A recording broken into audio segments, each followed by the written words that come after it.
शहर बसते हैं जब तेरी खुशबू की उंगली पकड़कर तुझे ढूंढते काफिले इत्तफाकन मिलें। फिर तेरी जुस्तजू की कहानी कहें, तेरे कदमों की मट्टी से माबद बनाए, जमाने को तज कर तेरे हो रहे।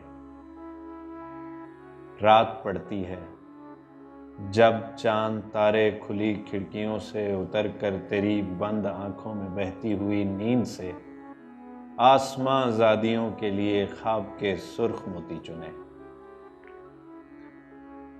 तेरी सांसों की महकी हुई गुनगुनाहट सुने। रुत बदलती है जब तेरी आवाज के इस्म आज़म से जंगल में बिखरे हुए जर्द पत्तों में आवारगी जाग उठे। तेरी आहट की सरगम को सुनकर जमीनों में सोई हुई जिंदगी जाग उठे। शाम ढलती है जब तेरी पोरों को कारे मसीहाई करता कलम बोझ लगने लगे। तेरी आंखों को खुद अपनी पलकों का खम बोझ लगने लगे।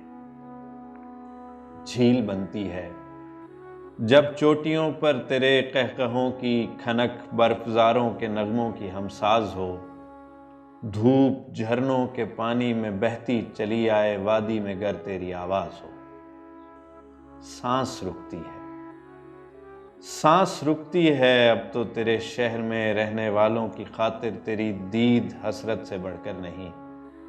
रोशनी जिनके दिन का मुकद्दर नहीं, नीली रुत है उदासी की जिसकी रसाई से दिल एक लम्हे को बाहर नहीं। शाम है और आंखों पे खुलता हुआ कोई मंजर नहीं। नारसाई की एक झील है जिसके पहलू में करवट बदलता समंदर नहीं। ऐसे आसेब से दिल को कब तक बचाएंगे हम, मर न जाएंगे हम।